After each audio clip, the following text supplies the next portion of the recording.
এই কয়েক বছর আগে বোধহয় এই কার্যক্রমটা ছিল না।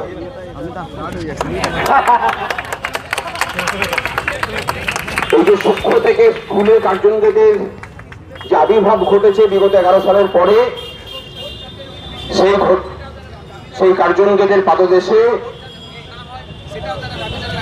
এই এগিয়ে বাংলার অধিবাসীদেরকে আমরা সংগ্রামী যৌথ মঞ্চের পক্ষ থেকে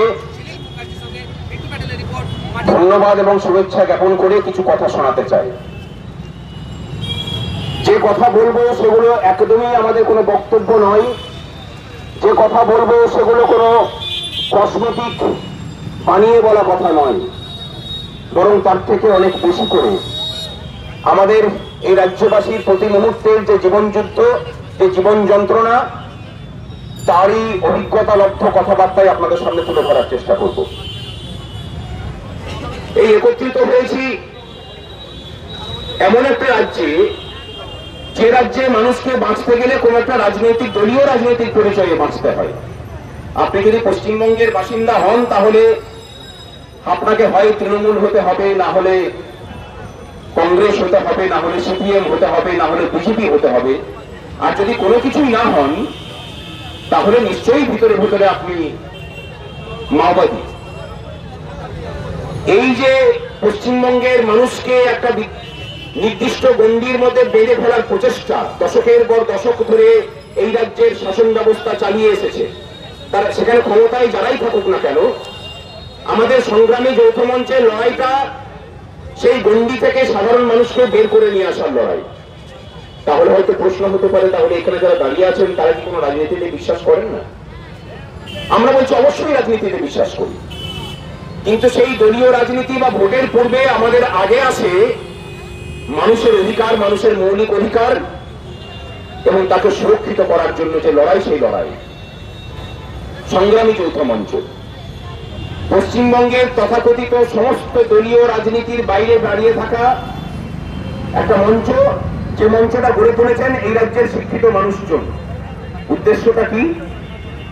উদ্দেশ্য আর অন্য কিছু নয়, পশ্চিমবঙ্গের মানুষের কাছ থেকে পশ্চিমবঙ্গের মানুষ যে কাজ করবেন, কাজ করার পরে দিনের শেষে যে পারিশ্রমিকটুকু পাবেন, সেই পারিশ্রমিকের অধিকার কেড়ে নেওয়ার যে অন্যায় হয়েছে তাকে পুনঃপ্রতিষ্ঠিত করার জন্য এই সংগ্রাম চলছে। আরো সহজ ভাষায় বলি,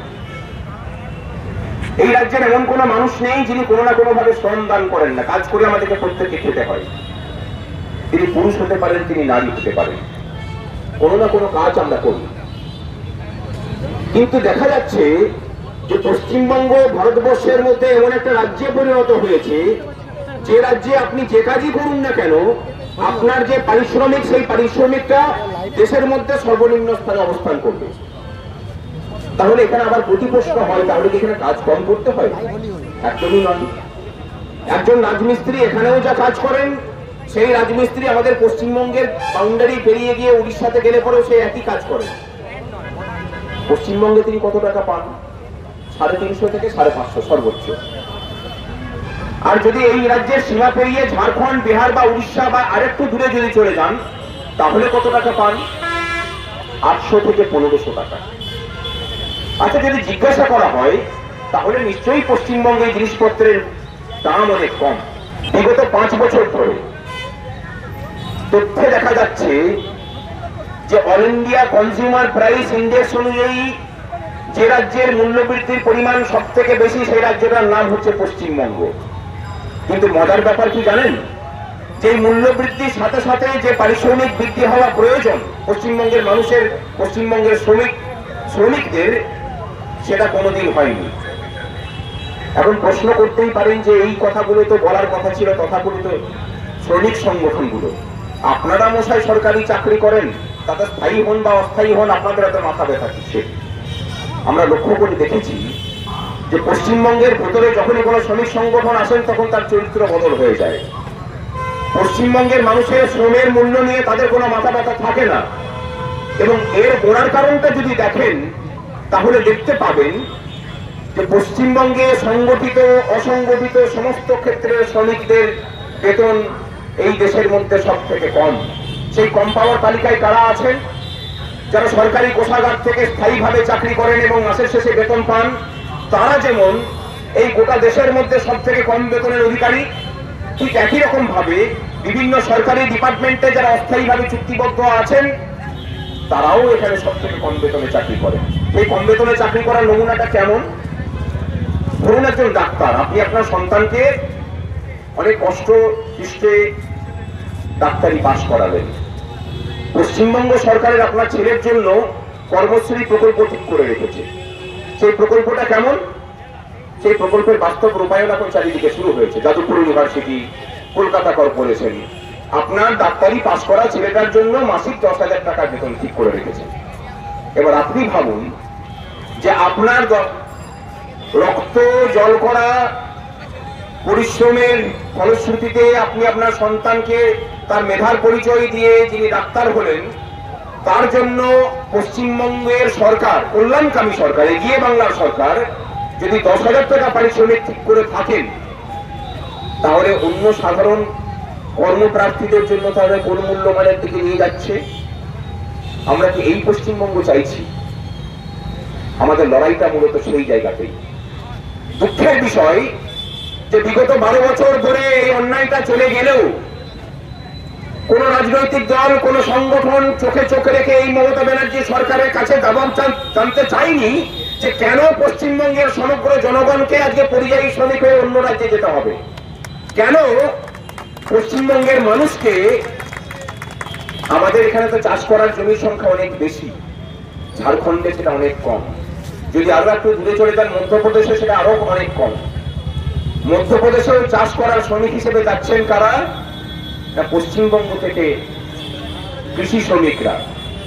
কেন যাচ্ছেন? না, পশ্চিমবঙ্গে চাষের জমিতে কাজ করলে 250 থেকে 300 টাকা পাওয়া যায়, আর সেখানে মধ্যপ্রদেশে গেলে পরে সেটা 800 থেকে 1000 টাকা পাওয়া যায়। তাহলে হয়তো এটা হতে পারে যে মধ্যপ্রদেশ নিশ্চয়ই অনেক এগিয়ে থাকা রাজ্য।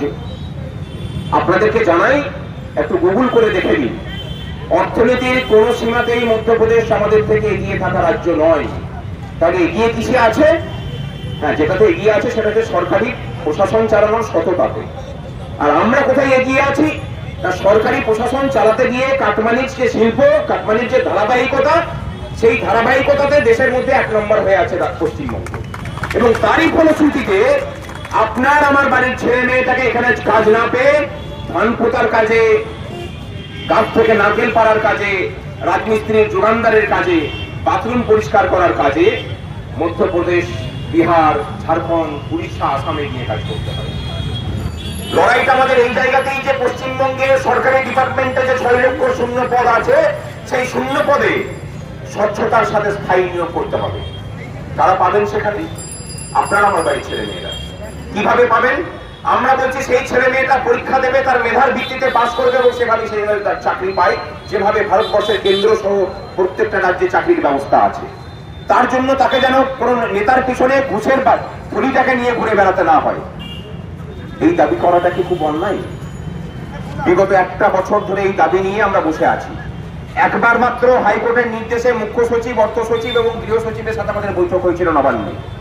আমরা জানতে চেয়েছিলাম মুখ্য সচিবের কাছ থেকে, তৎকালীন মুখ্য সচিব হরিকৃষ্ণ দ্বিবেদী, যে আপনি আপনার ছেলে মেয়েটাকে পাঠাবেন উত্তরপ্রদেশে কাজ করতে, আপনি রাজ্যের অভিভাবক, প্রশাসনিক অভিভাবক, আমাদের ভবিষ্যৎ প্রজন্মের জন্য কোন পশ্চিমবঙ্গকে রেখে যাচ্ছেন? কোন উত্তর দিতে পারেননি, মাথার নিচু করে বসছিলেন। উত্তর দেওয়ার কিছু নেই বন্ধু তাদের। দুঃখের বিষয় যে এইভাবে প্রশ্ন করার লোকের সংখ্যা পশ্চিমবঙ্গে কমে গেছে। সাধারণ মানুষকে অনুরোধ করব যে এই যে দলীয় রাজনীতির পতাকার তলে বাঁচার যে অভ্যাস বাঙালি জাতি করে ফেলেছে, সেখান থেকে একটু বেরিয়ে আসতে হবে। নাগরিক মানুষ হিসেবে বাঁচার যে অধিকার সংবিধান আপনাকে দিয়ে রেখেছে, সেই অধিকারকে সুরক্ষিত করতে না পারলে দেশের মধ্যে সব থেকে বঞ্চিত প্রজাতির নাম বাঙালি জাতি হয়েই থাকতে হবে। আমরা এখানে বাঙালি বলতে বাংলা ভাষাভাষী মানুষ বলছি না, পশ্চিমবঙ্গে যারা থাকেন তাদেরকে সকলকেই বাঙালি বলেই অভিহিত করছি। আমরা যে লড়াইটা চালাচ্ছি, সেই লড়াইটা হচ্ছে এই রাজ্যের প্রত্যেকটা ডিপার্টমেন্টে যে ঘুষের রাজত্ব চলছে, যে কাটমানি রাজত্ব চলছে, সেই কাটমানি রাজত্বের বিরুদ্ধে। গত পরশুদিন আমি মুর্শিদাবাদ থেকে একটা জায়গা থেকে মুর্শিদাবাদে যাচ্ছিলাম, ট্রেনে আমাদের কিছু সফর সঙ্গী ছিলেন, দেখে বুঝতে পারছিলাম যে অন্য রাজ্যে চাকরি করেন। আমি জিজ্ঞাসা করলাম যে কি কাজ করেন, বললেন যে দেখে বুঝতে পারছেন আমরা রাজমিস্ত্রির কাজ করি। আমি বললাম রাজমিস্ত্রির কাজ করতে কোথায় গেছেন? বললেন যে তিরুপতিতে। আমি বললাম কত বেতন দেয়? বলে 1,500 টাকা। আমি বললাম পশ্চিমবঙ্গে কত পান? কলকাতায়, কলকাতা তো মহানগরী। বললেন যে 550 টাকা। বলে দাদা তাও আবার 1 মাস কাজ করে আপনি পুরোটা পয়সাটা পাবেন না, সেখান থেকে কাটমানি দিতে হয় সেই পাড়ার নেতাদেরকে। কর্মচারীদের ডিএ বাড়লে অস্থায়ী কর্মচারীদের ন্যূনতম মজুরিও বাড়ে, সেই মজুরিটাও দেশের মধ্যে সব থেকে কম পশ্চিমবঙ্গে। আমাদের লড়াইটা সেই জায়গাতেই। আমরা লড়াইটা লড়ছি শুধুমাত্র ডিএর জন্য নয়, শুধুমাত্র অস্থায়ী কর্মচারীদের স্থায়ীকরণের জন্য নয়, তার থেকে অনেক বেশি করে এই রাজ্যের প্রত্যেকটা ডিপার্টমেন্টে যে ঘুষের রাজত্ব চলছে তার থেকে রাজ্যকে মুক্তি দিতে। এই লড়াই চলবে যতদিন পর্যন্ত নয় প্রাতিষ্ঠানিক দুর্নীতি থেকে পশ্চিমবঙ্গটাকে মুক্ত করতে পারবো। কিন্তু তার সাথে এই রাজ্যের সাধারণ মানুষকে অনুরোধ করব যে সন্দেশখালীর মতো ঘটনা কিন্তু রাজ্যের প্রান্তে প্রান্তে ছড়িয়ে আছে। এর বিরুদ্ধে যদি মনে করেন যে প্রতিবাদ প্রয়োজন, রাজ্য সরকারের দুর্নীতির বিরুদ্ধে যদি মনে করেন যে প্রতিবাদ প্রয়োজন, আপনার আমার সন্তানের ভবিষ্যৎ লুটের বিরুদ্ধে আপনার প্রতিবাদ প্রয়োজন, তাহলে 6 এবং 7 তারিখের ধর্মঘটকে সাধারণ ধর্মঘটে পরিণত করতে পারেন। আমরা সমর্থন করব সেটাকে। আগামী 3 তারিখ শহীদ মল্লিক স্কোয়ার থেকে রানী রাসমণি রোড পর্যন্ত আমরা মিছিলে ডাক দিয়েছি। সেই মিছিলে সামিল হওয়ার জন্য আমরা সকলকে আহ্বান জানাচ্ছি।